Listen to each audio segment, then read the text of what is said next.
오늘은 읽으신 말씀 중에 25절에 보면 여호와께서 한 나무를 가리키심에 모세가 물에 던지니 물이 달게 되었다 하는 말씀 중심으로 나누겠습니다. 이스라엘이 출애굽하여서 가나안 땅으로 갑니다. 출애굽한 초창기입니다. 모세가 인도하여 애굽에서 가나안으로 가는데 낮에는 구름 기둥, 밤에는 불 기둥으로 인도하셨다 그럽니다. 그러니까 하나님이 모세가 인도하고 있지만 실질적으로 하나님이 인도하시는 거죠. 그런데 하나님께서는 애굽 땅에서, 애굽이 지금 이집트예요. 애굽 땅에서 가나안 땅까지 가는데 가장 가까운 직선길은 지중해를 따라서 해변가로 쭉 걸어가면 아마 지금 우리가 간다고 하면 빠른 걸음으로 2, 3주일이면 갈 수 있는 멀지 않은 거리입니다. 그런데 하나님께서는 그 길로 인도 안 하시고 지금 홍해를 막 건넌 사건이거든요. 홍해를 건너서 광야를 지나서 40년을 걸어서 가나안 땅에 이르게 하십니다. 하나님께서 인도하셨는데 왜 그렇게 하셨을까? 출애굽기 13장 17절에 보면 블레셋 사람의 땅은 가까울지라도, 블레셋 사람의 땅이 그 해변가 쭉 올라가는 그게 블레셋 땅이에요. 전쟁을 하게 되면 애굽으로 돌이킬까 염려하셔서 전쟁 나면 우린 애굽 가서 종살이 하는 게 더 나아. 그래서 다시 옛날로 되돌아갈까 봐 하나님께서는 일부러 멀리 돌아가는 길이지만 광야로 옮기셨다는 것이지요.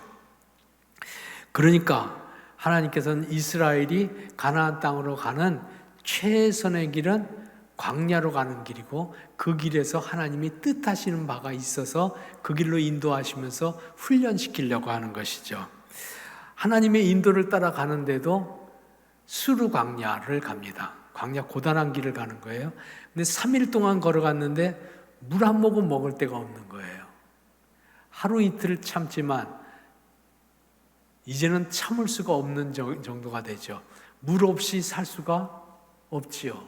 물을 마시지 아니하면 사람도 그렇고 짐승도 그렇고 지쳐서 걸어갈 수가 없잖아요. 그리고 몸을 한 번도 닦지 못하니까 얼마나 불편할까요? 하나님이 인도하셨는데도 그렇게 인도를 해주셨어요. 앞길이 까마득하고 갈 길이 멀고도 먼데 어떻게 이런 상황에서, 이런 환경에서 가란 말일까?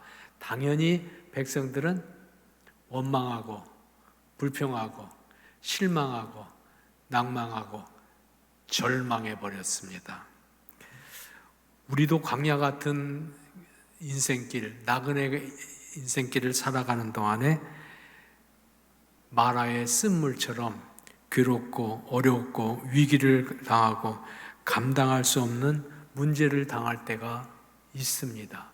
심지어는 예수 잘 믿고 하나님의 인도를 따라가는 중에도 시련과 고난이 우리에게 덮치기도 합니다. 왜 하나님은 물 없는 사막으로 인도하셨고 그리고 3일 만에 만난 물도 쓴 물, 마라의 물을 만나게 하셨을까요?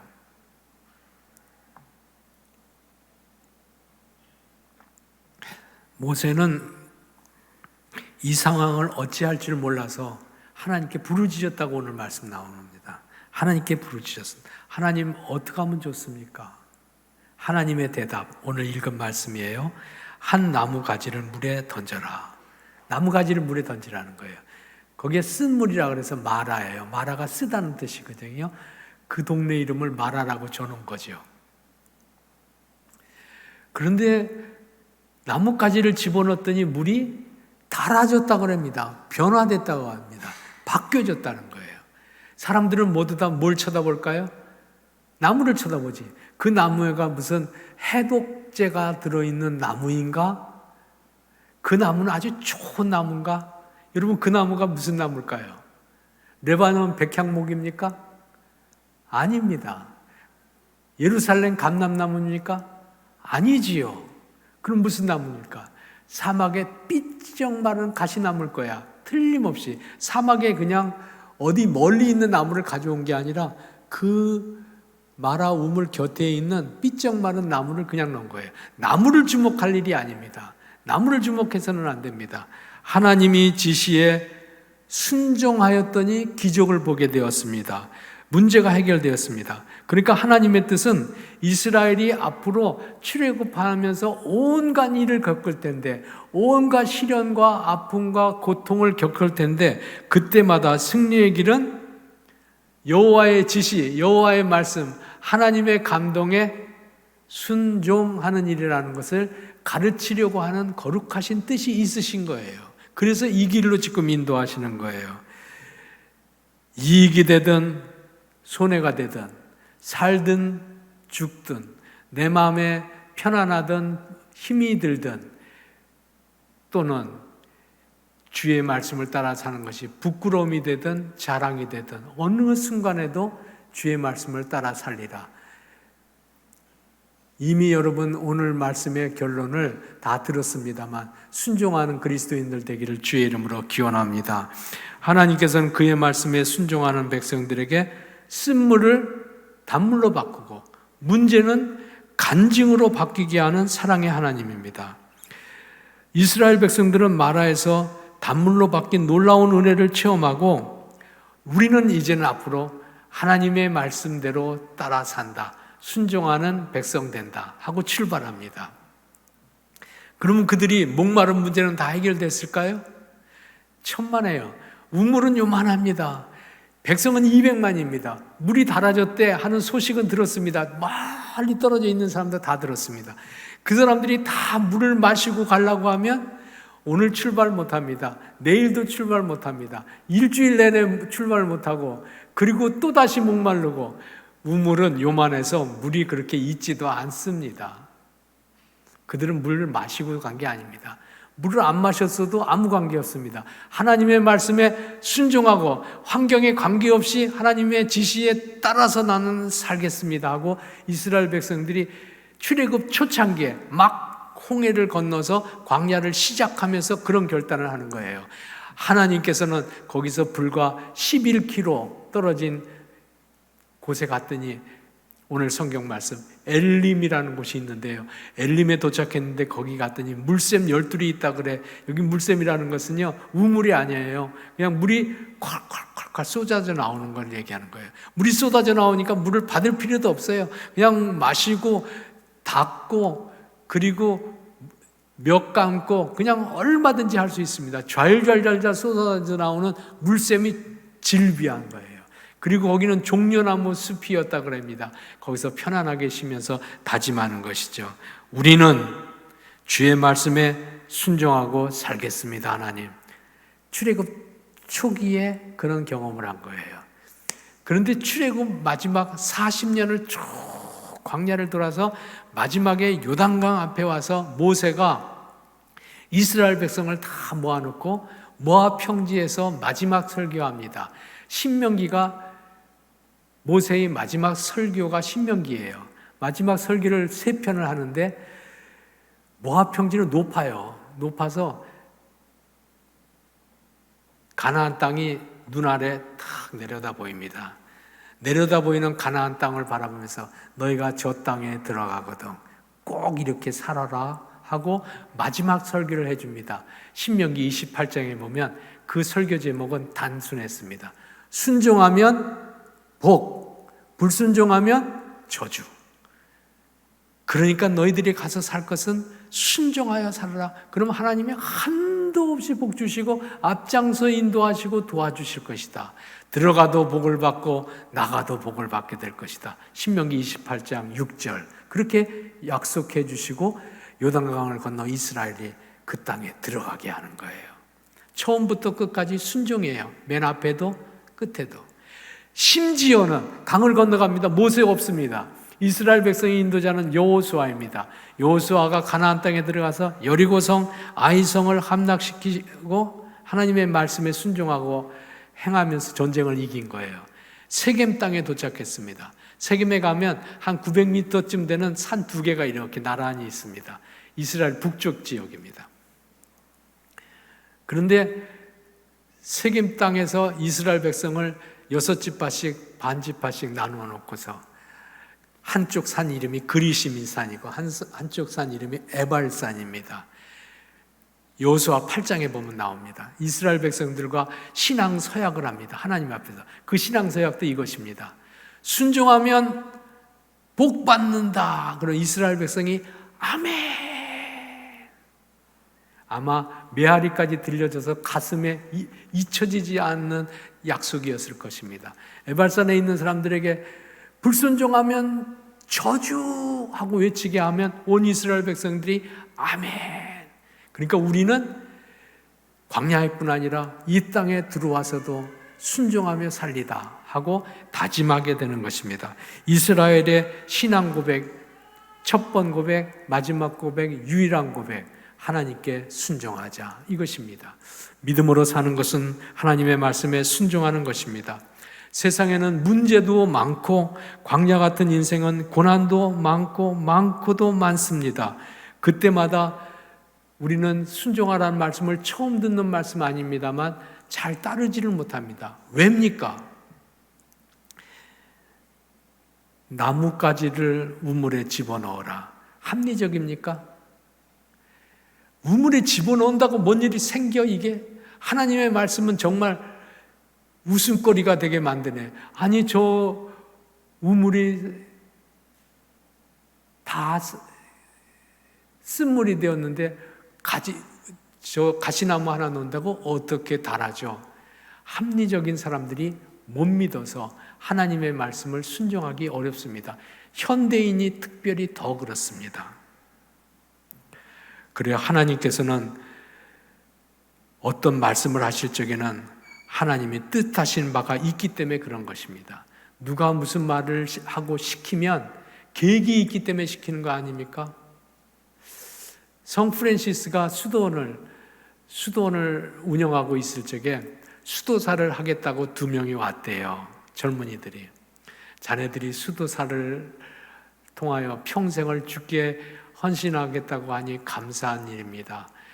그러면 2분은 가서 저 밭에 가서 잠깐 일 좀 하고 오세요. 무슨 일이냐면 이 배추 묘목을 주면서 이 배추 묘목을 갖다 심으세요. 그런데 뿌리가 하늘을 쳐다보도록 심으세요. 그랬어요. 그 둘이 가면서 이상하다고 생각하는 거예요. 뿌리를 하늘을 쳐다보게. 근데 그렇게 명령을 받았으니까 한 사람은 배추를 거꾸로 뿌리를 하늘로 심었어요. 한 사람은 아무리 생각해도 뿌리를 하늘로 하면 죽잖아. 배추가 죽는데 왜 그렇게 그런 이상한 일을 시킬까? 나는 제대로 일을 해야지. 배추를 똑바로 뿌리를 밑으로 해서 이렇게 잘 심고 왔습니다. 근데 프란시스 수도사님은 첫 번째 사람을 수도사로 뽑았다 그럽니다. 왜입니까? 지금 이 사람들에게 시킨 것은 배추를 어떻게 잘 심고 잘 키워내고 배추를 수확할까를 농사 짓기 위해서 여기 온 것이 아닙니다. 하나님께 순종하고 하나님께 전적으로 복종하고 생애를 드리려는 거룩한 다짐을 하는 사람들에게는 배추 농장 적절히 운영할 사람을 찾는 것이 아니었기 때문에 그냥 순종하는 사람을 뽑은 거예요. 그렇습니다. 하나님께서는 우리를 데리고 일하시고 하나님의 거룩한 사역을 완성하기 위하여 순종하는 사람을 찾으세요. 예컨대 보세요. 하나님께서 어느 날 아브라함에게 본토 친척 아비 집을 떠나 내가 너에게 지시하는 땅으로 가라. 길도 안 가르쳐주고 가라 그럽니다. 근데 아브라함은 그냥 순종했습니다. 하나님께서는 순종하는 아브라함을 복의 근원이 되게 하시고 믿음의 조상 되게 하셨습니다. 순종 잘하는 사람 아브라함의 아들 이삭 있죠? 이삭에게 하나님께서는 100배로 축복해 주셨습니다. 예수님께서 항아리에다 물을 채워라. 그냥 항아리에다 물을 채워놓고 가져다가 결혼식 하는 장소에 나누어줘라. 나눠줬더니 물이 그냥 포도주로 바뀌었어요. 물이 포도주로 바뀌었습니다. 베드로도 생각해 보세요. 밤새도록 고기를 잡았는데 고기가 한 마리도 안 잡혔습니다. 깊은 곳에 그물을 던지라 주의 말씀을 듣고 던졌습니다. 그물이 찢어지도록 가득 잡혔습니다. 그 이후에 베드로는 주님의 신실한 종으로 바뀌어지는 걸 보게 됩니다. 지난날에는 자기 생각대로 살았지만 이제는 주님께 붙들려 사는 참 제자, 수제자가 되는 것을 보게 됩니다. 믿음은 말씀에 순종하는 것입니다. 순종한다는 것은 자식이 부모 말씀 잘 따르는 것처럼 그냥 주의 말씀을 그대로 따르는 것입니다. 때로 내 생각과 하나님의 생각이 다를 때가 있고 여건이, 환경이 하나님의 말씀대로 맞지 않을 때도 있습니다. 그래도 따르는 것입니다. 그러니 순종이 어려운 것이죠. 그래서 하나님께서는 순종하는 훈련을 시키기 위해서 이스라엘 백성들에게 이런 명령도 주셨어요. 신명기 6장 4절부터 7절까지를 쉐마 본문이라고 그러는데 교육 본문이기도 하고 신앙 훈련 본문이에요. 거기 보면 손목에 메고 하나님의 말씀을 미간에 붙이고 문설주와 바깥문에 붙이라 그랬습니다. 그래서 지금 이스라엘에 가보면요, 이스라엘 사람들은 우리나라 사람들이 문패 붙이는 자리에다가 이렇게 길쭉한 상자를 하나 붙여놨습니다. 그걸 메주자라고 합니다. 거기는 신명기 6장 4절에서 7절까지의 말씀이 있습니다. 들어가면서 키스하고 나가면서 키스하고 사랑합니다 그런 거죠. 주의 말씀을. 그리고 거기다 혹은 손을 얹고 기도합니다. 하나님, 주의 말씀을 순종하고 주를 경외하고 살게 해 주옵소서. 주의 말씀을 떠나지 않게 하옵소서. 살든지 죽든지 이해가 되든지 안 되든지 내게 유익이 되든지 손해가 되든지 조롱을 받든지 칭찬을 받든지 주님의 말씀을 따라 살게 해주세요. 나를 도와주세요. 그렇게 기도하고 하루를 시작하는 거예요. 훈련되는 거죠. 훈련되는 거.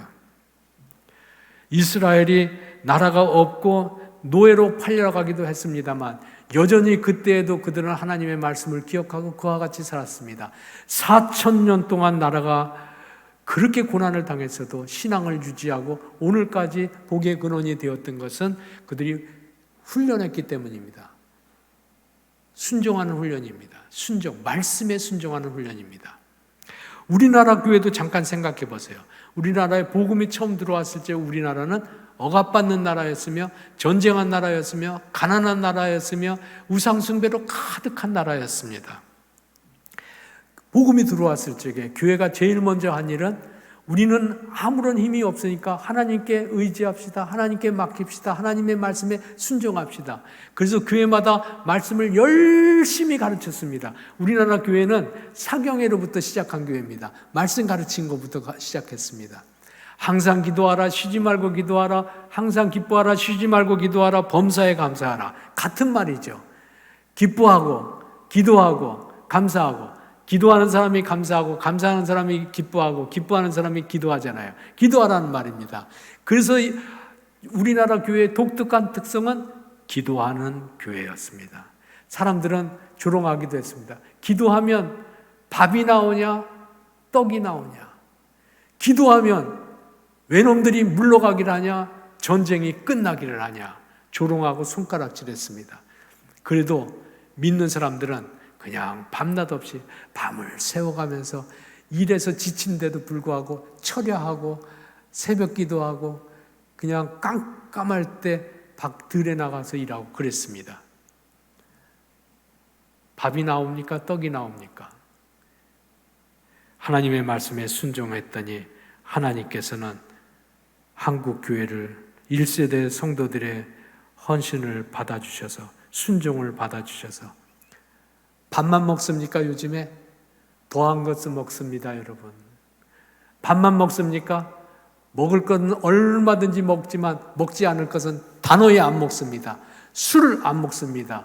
노름 안 합니다. 미신 버립니다. 우상숭배 버립니다. 축적제도 없어졌습니다. 부도덕한 일들 없어졌습니다. 한 세대도 지나가기 전에 어떻게 이와 같이 기적까지 바뀌었을지 나는 엊그저께 같은데, 우리 동네에서 그와 같이 살았던 것이 엊그저께 같은데 어느새 다 없어졌을까? 누가 똑똑해서 그걸 다 바꾼 게 아닙니다. 순종했더니 하나님께서는 우리나라 역사를 바꾸셨습니다. 순종하고 기도하면 전쟁이 끝나냐? 일제가 물러가냐? 그런데 전쟁만 끝났습니까? 그 이상도 했습니다. 지금 우리나라는 세계 열강과 어깨를 겨눌 만한 나라가 되었으며 복음을 선교하는 세상에 손가락에 꼽히는 나라가 되었습니다.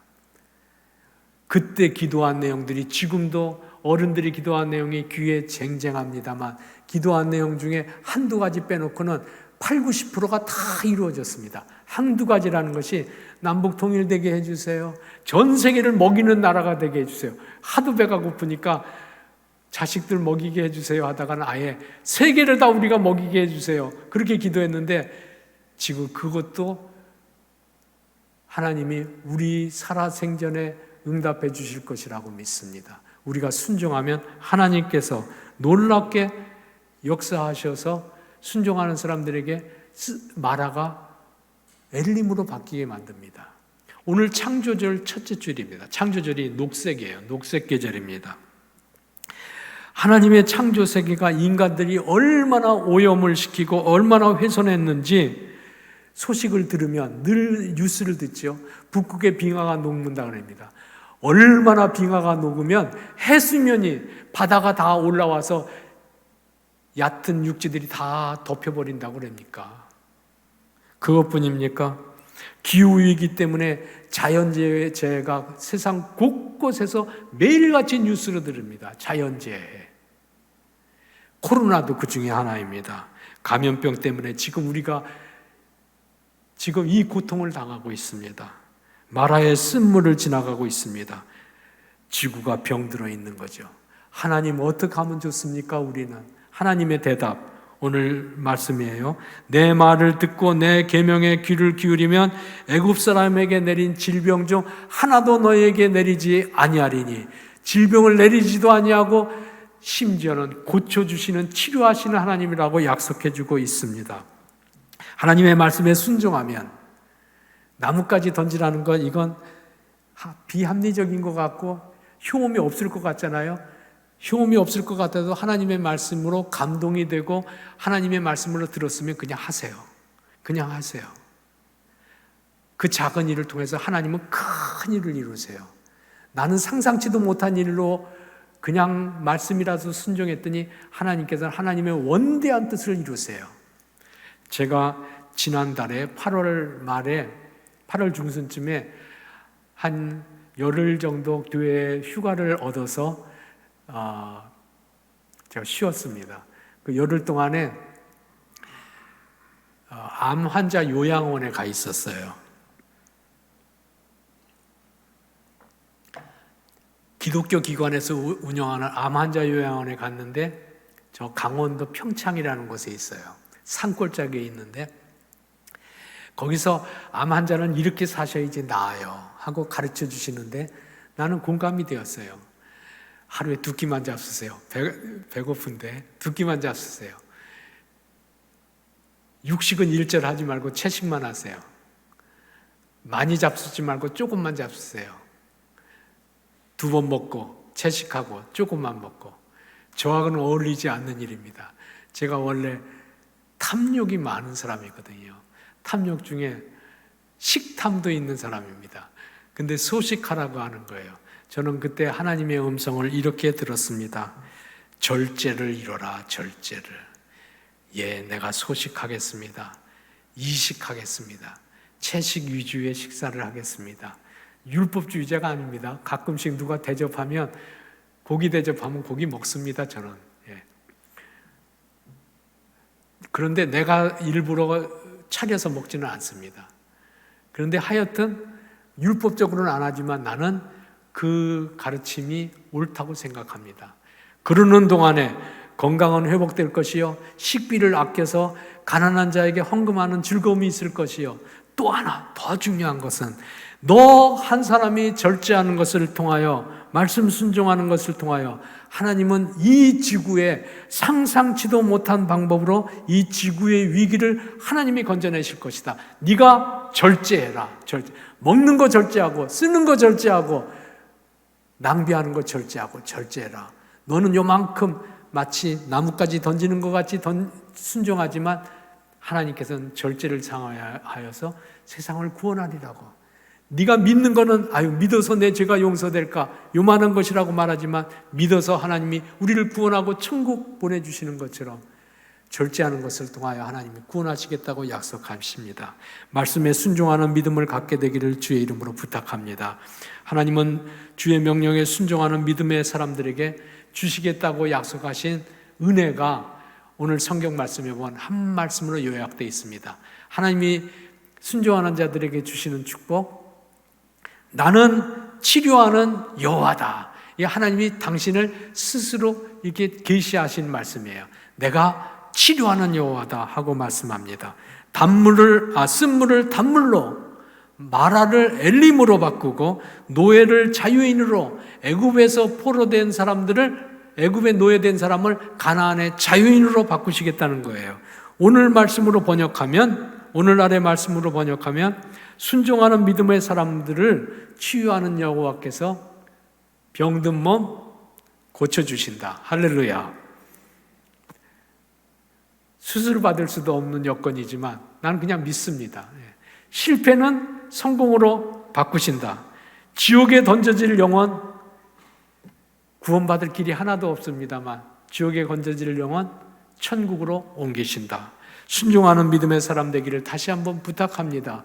사랑하는 여러분, 오늘 우리가 순종하면 고치시고 치료하신다는 주님의 약속의 말씀을 받았습니다. 그러므로 나는 이날로부터 하나님이 지시하고 하나님이 말씀하고 성령이 감동하시는 말씀에 순종하겠습니다 하는 약속으로 한 가지 하나님 앞에 다 같이 다짐하십시다. 우리가 결단을 같이 하십시다. 그건 뭐냐 하면요, 이스라엘 백성들은 순종을 다짐할 적에 그 출발을 어디서 했느냐 하면, 여러분 어디를 가려면 문을 열고 가야 되잖아요.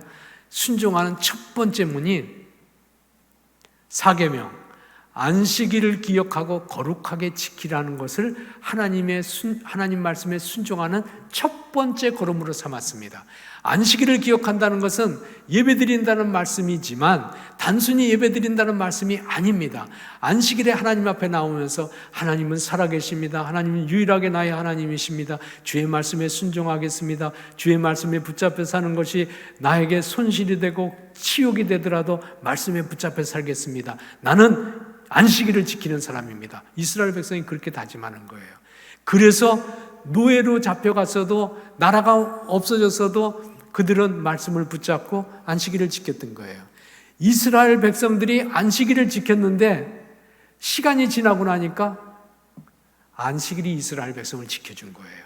다시 한번, 이스라엘은 우리는 안식일을 꼭 지켜 살겠습니다 하고 하나님 앞에 약속했는데 세월이 한참 지나고 포로 생활도 지나고 나라도 없고 그리고 비참하게 사는 세월이 다 지나고 가만히 돌아보니까 이스라엘이 안식일 지킨 게 아니라 안식일이 이스라엘 지켰다. 하나님이 이스라엘 지켰다는 것을 자기들을 입술로 고백하면서 영영토록 하나님께 순종하기로 다짐하게 된 거예요. 우리도 동일하게 주일 성수하는 신앙생활하게 되기를 주의 이름으로 기원합니다. 주일 성수는 오늘 다 지금 이 코로나에 환경 나쁜데도 다 예배당에 오셔서 예배드리고, 혹은 있는 자리에서 예배당 못 가도 지금 영상으로 예배드리는 여러분, 안식일 예배 잘 지키는 거예요. 근데 단순히 예배드리는 것만이 아니에요. 아닙니다. 하나님은 내 삶의 주인입니다. 하나님이 나를 사랑하시고 나를 구원하셨으므로 나도 하나님의 말씀을 부끄러워하지 않겠습니다. 하나님 앞에서 살겠습니다. 자식들에게 가르치겠습니다. 살든지 죽든지, 심지어는 내가 치욕을 당하고 죽임을 당해도 나는 주의 말씀 가운데 살겠습니다. 순종을 약속하는 것입니다. 그것이 주일 성수입니다. 순종을 약속하는 믿음의 사람이 되므로 하나님이 마라를 지나서 엘림으로 옮기시는 그런 신앙생활, 내 계산과 내 생각을 따라 살던 삶에서 바꾸어서 하나님의 말씀에 평생 붙잡혀 사는 순종의 그리스도인 되기를 다짐하는 성도 되기를 주의 이름으로 축원합니다. 아멘. 기도합시다. 하나님, 나 주를 믿는 그리스도인입니다 하고 고백하면서도 여전히 내 계산과 세상의 풍조를 따라 살던 날들이 얼마나 많았는지 돌이켜보면서 애통하고 원통이 여기고 주 앞에 회개합니다. 오늘 주님의 말씀을 듣고 순종하는 신앙인 되기를 다짐하오니 하나님 우리를 도와주옵소서. 하나님 앞에 살고 하나님의 말씀을 절대 순종하며 사는 믿음의 사람 되게 해주시고 순종이 우리의 정체성이 되게 하여 주셔서 치료하시는 하나님의 돕는 은혜, 살아계신 하나님의 역사를 증언하고 사는 주님의 종들의 삶이 되게 은혜 내려주시고 우리 교회와 그리스도인들의 헌신이 되게 축복해 주옵소서. 예수님의 이름으로 기도하옵나이다. 아멘.